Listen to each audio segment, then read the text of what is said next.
Local programming on KRWG made possible in part by viewers like you. Thank you. This is KRWG, TV, radio, online, news that matters. Now, across the Mesilla Valley and the borderland, the stories that shape our community. From the KRWG Broadcast Center at New Mexico State University, this is Newsmakers. Up front this week, members of a local conservation group are getting their hands dirty in the name of service. Michael Hernandez reports. The nonprofit Conservation Corps New Mexico gives young adults 18 to 25 the chance to improve public lands across southern New Mexico and West Texas. Through partnerships with AmeriCorps, Conservation Corps members contribute to conservation efforts while gaining job skills and earning education award money. Program coordinator Ben Carell says before he got involved with conservation work, he didn't think much about public lands. I thought of them as a constant, something, that we're just there, it's just land. So when I started doing this, it really made me invested in my public lands and understanding what they are, understanding the history of public lands. Volunteers work on projects in national parks, monuments, and wildlife reserves. That includes helping to maintain trails by removing brush and invasive species. Volunteers who complete a term of service are eligible for an AmeriCorps Education Award grant based on the number of hours they work. Corps member Damaris Lewis is from Taos and moved to Las Cruces for college. Lewis says after she graduated from NMSU, she joined the Conservation Corps to do something outdoors to help both people and the environment. So I was like, I want to get outside. How do I get outside but actually feel like I'm actually, doing something and making a slight difference in the world? And I found out about the Conservation Corps and I looked further into it, and it's been perfect. It's been really awesome since I joined. Lewis says she's returning as the assistant crew leader next season. While she says she wants to continue working in conservation and make it a career, she's also considering going back to school. This is giving me awesome experience to even go back to school, and it's kind of cutting out that time where I would have to do internships, where right now I'm already kind of getting that education and that experience that I would need to, kind of give me a little boost up. Carell says local and national Corps members have also been part of response teams for natural disasters this season. For instance, one of our crews this season was deployed on disaster relief efforts with the AmeriCorps Disaster Response Team in Florida, and that really ties into a way to give back either to your local environment and your local communities or the nation as a whole. The Center for Western Priorities recently released a report that shows people make more than 290 million visits to public lands in western states every year. Nearly 10 million of those visits are to New Mexico, where consumers spend about $10 billion on the outdoor industry. Despite their popularity, President Trump has been working to dismantle protections for public lands. In December, Trump drastically reduced 2 national monuments in Utah by more than 2 million acres in the largest public land reduction in American history. As part of the recently passed omnibus bill, Congress budgeted more than $35 billion for federal environmental and public land agencies for fiscal year 2018, up $3 billion from last year. Conservation Corps members say they look forward to continuing their work in the field next season. Carell says national parks and monuments offer something for everyone, and it's important to visit them in person. I've tried to take pictures of some of these places, and it does not do them justice.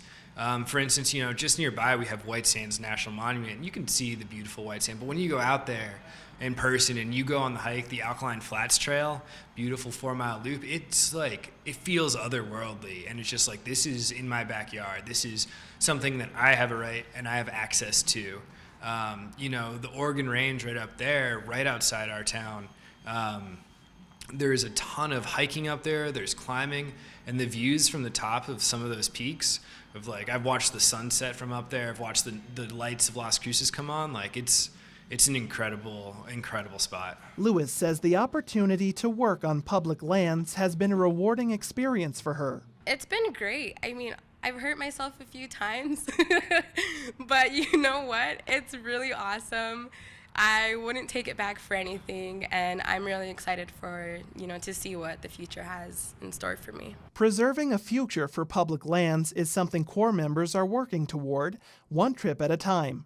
For KRWG, I'm Michael Hernandez.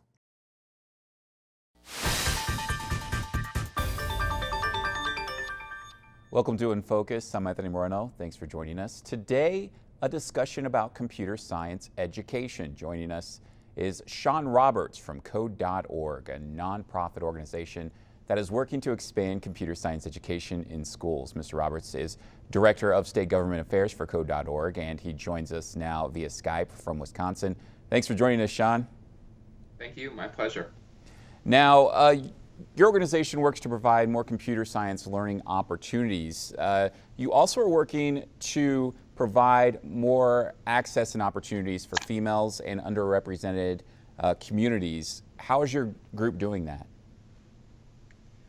Yeah, well, really the important thing we found in computer science education as far as expanding access is giving students the opportunity. And that's really what it's about. Making sure that students have equitable opportunities, because traditionally those opportunities have only been made to certain subsets of students. We find students from all demographic backgrounds love computer science. It's up there with kids' favorite subjects, with art and music and those sorts of traditional fun classes, I guess. So kids love it, and giving them the opportunity to learn it really kind of lights a spark and brings them forward. Just this past year at Code.org, we passed 11 million girls who are using Code.org to learn coding and computer science. That's a tremendous achievement we've had, and one that if just 1% of those girls that have created accounts on Code.org and use Code.org to learn coding and computer science go on to major in computer science, it would actually completely eliminate the gender gap in the current tech workforce. Now, you focus on state policy. Before we talk about that, can we pull back the lens a little bit and talk about how the United States is doing when it comes to computer science education in schools, grades K through 12? Yeah, I think across the U.S., across the U.S., one of the problems has been their isolated pockets of great computer science programs, because this is such a foundational skill and fundamental to how kids are going to understand the world around them and have the knowledge base to be eligible for the jobs now and in the future. It's really important that we're expanding that access to every district and every school across the country. So we certainly have pockets of success, and we're seeing that momentum build where more and more states are coming on board. In the past 5 years alone, there's been over 40 states that have made changes to their computer science education policies. So that gives you some idea of the scope of the momentum carrying us forward as a country overall in terms of what states are doing for computer science education. Your organization says that New Mexico has currently over 1,700 computing jobs available that are open without any set computer science standards or any type of policy in place for grades K through 12 here in New Mexico. What are the chances that those jobs are going to be filled by New Mexicans? I mean, is this looking like it's going to be either outsourced or bringing people in from outside of the state to fill these positions? Yeah, it's a challenge, and certainly not just one we see in New Mexico, but in other states as well.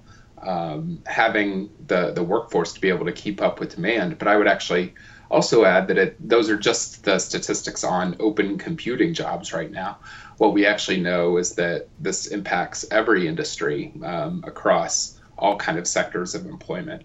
So it's not just the jobs in computing or what people might traditionally think of as tech jobs, but agriculture jobs are increasingly becoming tech jobs. I can give you an example. In Wyoming, recently had the pleasure to meet a student who's lived on a ranch. His family has owned a ranch his whole life, and he actually developed an app for his family ranch to track cattle vaccinations and parental lineage. And that's really important to his ranch. And instead of keeping it on yellow notebook paper, now his family has another tool at their disposal that's going to save time and money and effort. And they're going to be able to have a larger yield of production. So I just say these aren't just tech jobs where these skills are going to be important.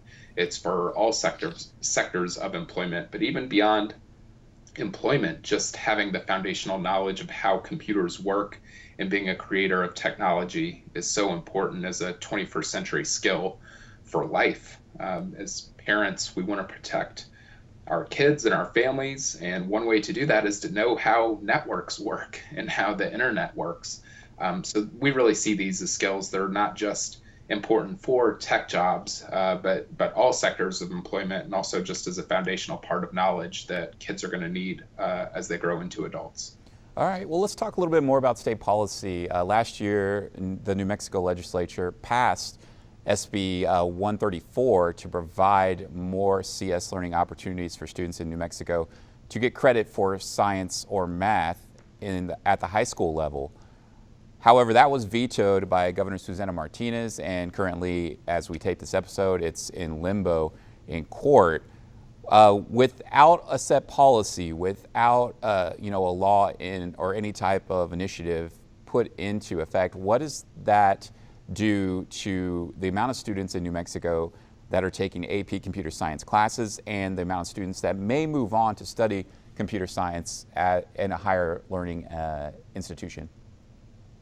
Yeah, we know that opportunities like the one you mentioned, where computer science counts for a credit, actually does expand access and opens doors to traditionally underrepresented minorities and female students. When it counts toward graduation requirements, you naturally have more students that are able to take that as part of their regular schedule. So you increase diversity of participation with those type of policies. Certainly other policies that would be important for New Mexico moving forward would also expand access, like having computer science standards. That's really a critical piece of ensuring that, first, we have a common definition of what computer science is. Computer science is not being a user of technology or being able to use apps, although that's certainly important.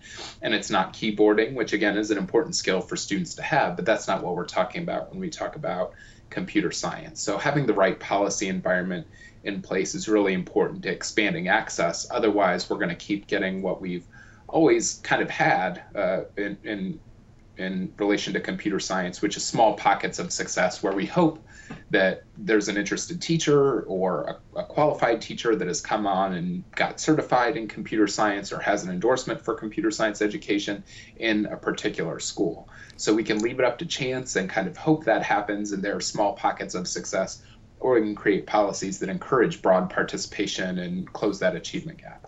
Now I want to talk about that last part that you just brought up, teachers, having certified teachers. I've spoken with many different education officials who deal with computer science in different states, and that seems to be a major issue. Teacher capacity, the ability to have enough teachers to teach the material that's needed with computer science.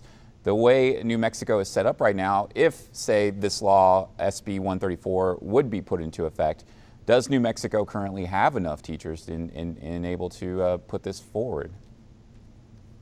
That's certainly an important question to raise.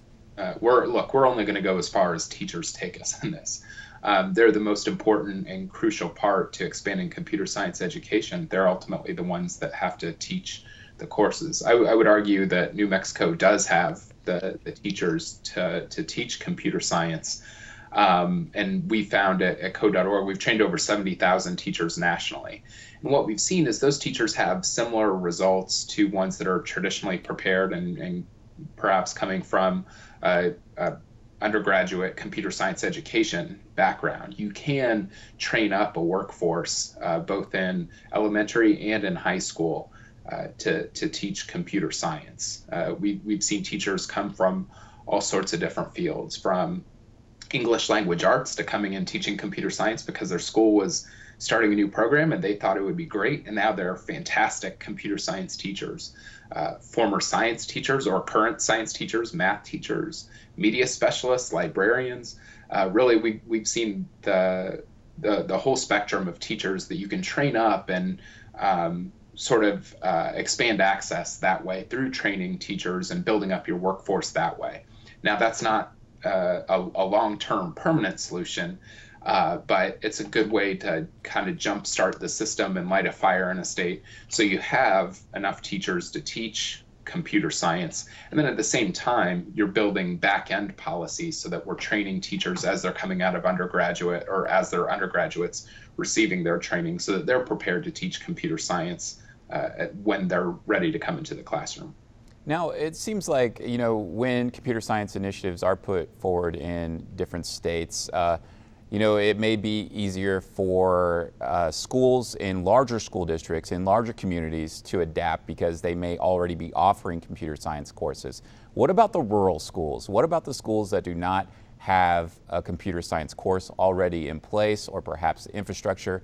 How can rural schools adapt to initiatives that may be put forward with computer science education? I mean, what are the chances that they get lost in this thing? I mean, because you're talking about teachers that may have to stay after school or just try to find the time to teach this material. It's something we think about a lot. And there are a lot of creative solutions. We've seen smaller rural districts all over the country really be able to implement computer science in really effective and creative ways. I think in some respects, smaller or more rural districts sometimes have an additional flexibility that's actually a benefit to being able to ramp up new programs quickly.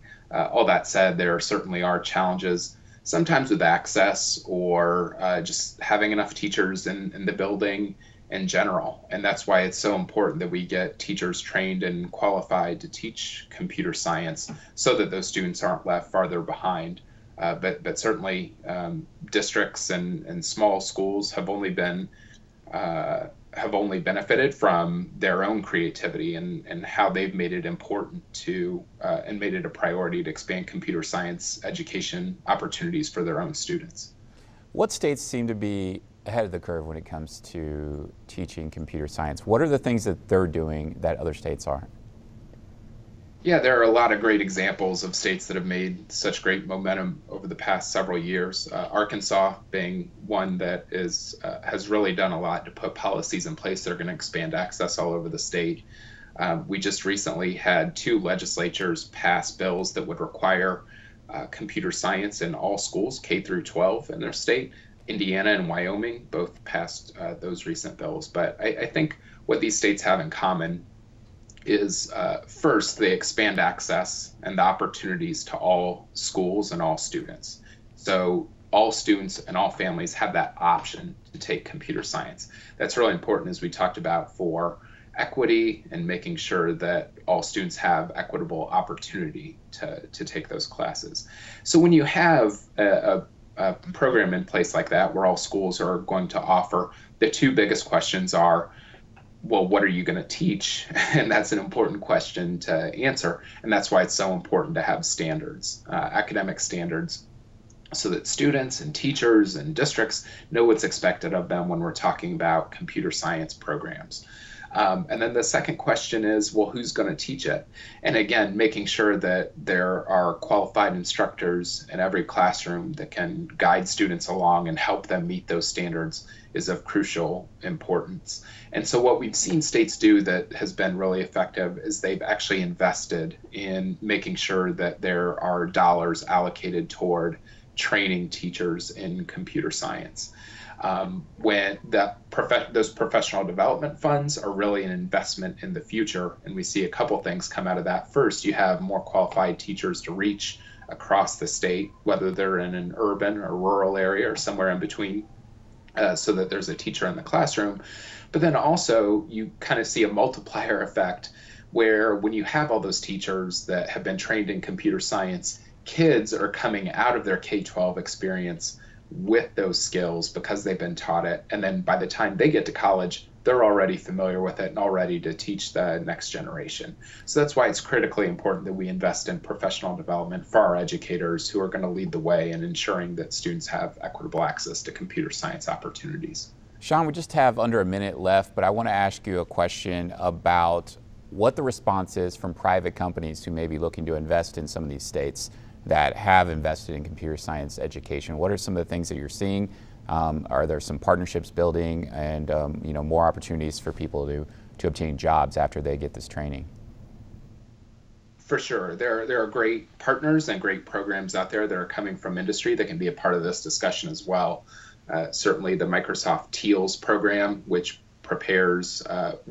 takes current employees or engineers in their company and pairs them with classroom teachers to help be sort of technical advisors to the parts of computer science or coding that teachers may not feel as comfortable with, is a great example of one of those types of partnerships. And actually with that program through Microsoft, they found that 97% of teachers who were paired with one of their professionals were able to teach computer science on their own and did continue to teach computer science on their own within 2 years.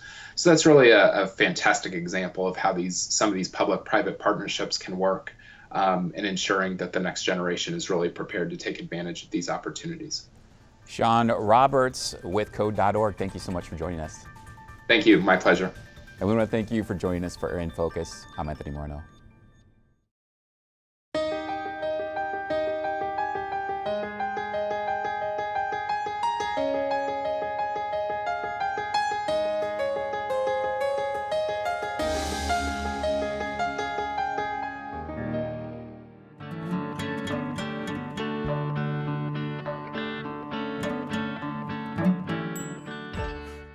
When it was first settled here, there was a tremendous amount of a swampy area coming out of the Tularosa Creek River, and that swampy area, there were a lot of these red reeds, and the people that settled from Las Cruces area, the Spanish word for red reeds is Tularosa.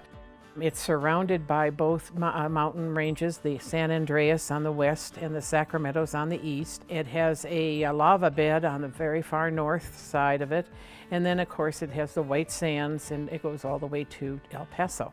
It doesn't have a logical flow of water dumping it into anything else, so that's why it is the basin. It has a lot of town growth along the Sacramentos, and very little town growth along the San Andreas. We consider Carrizosa the top of the picture, or the north end of the basin. And then it goes down to Tularosa itself, and then to Alamogordo, and south to Oro Grande, and then into El Paso area, or across the mountain range of San Augustine Pass into Las Cruces, the settlement of Tularosa and La Luz. So it was a big farming area in the beginning. And quite honestly, farming continued on until way into the 1970s, because there was a very large cotton industry here. And it was very significant because it was quality cotton, and it was the biggest industry in the basin. And of course, along with that farming was the ranching industry, and there was a tremendous amount of ranching here. Oliver Lee was, of course, the leader of that era, and it was quite heavy in cattle ranching until mid-century of the 1900s. We have a chuck wagon for Oliver Lee, and it was part of his Circle Cross Ranch, and it is on display in our museum here. And then we have other displays of things that have occurred here in the basin, different displays of clothing that people wore at different time frames. I have a favorite part, mainly because of what the subject matter is. That's a Native American display. Materials that were found in a cave here in the basin and brought in and donated to our museum. And it includes little sandals, and it includes some tools that they used and things like that. There is one piece that we have in that collection is part of a woven bowl. We're one of the few museums that has this. It's very ancient, and it's only a part of the bowl, but it is so finely woven. When you look at it, I mean, it is gorgeous the way it is woven. We have some very interesting exhibits. One of them is our 47 star flag. And of course, New Mexico is a 47th star. There weren't many flags made, and the reason there weren't was because we became a state in January and Arizona became the 48th state in February. They normally create new flags in July, and so we never got into the cycle. We were out of the cycle. But we did get some handmade flags. And as I said before, there are a handful, and we have one of them. And ours is in very good shape. The town of Alamogordo is a planned community. Certain designated blocks had certain responsibility. And of course, the infamous Block 50 was the block that allowed alcohol. This building was a bar, built in 1938. Over the period of time, it grew into this bigger building and a restaurant. We're on the corner of White Sands and 10th Street. Our address is 1004 North White Sands Boulevard. The hours of the museum are Monday through Saturday. We're open from 10 to 4. And our cost is $3 a person. Any children under 12 are free. This is the most fascinating historical place I have ever been in. And I've been in every state in the United States, so I know what's around. And I lived in the northern part of the country, and beautiful places, but nothing is historically significant. This basin has so much history. There's just so much to see. That's our time for now. Join us this week on KRWG Radio. Every weekday, it's Morning Edition, 5 to 9, Fresh Air at 11, followed by Here and Now, noon to 2, and All Things Considered, 4 to 7. KRWG News is always online at krwg.org, and we'd love to hear from you. Email us with your story ideas and video submissions. The address is feedback@nmsu.edu. For all of us at KRWG News, I'm Fred Martino. Have a great week. We'll see you next time on Newsmakers.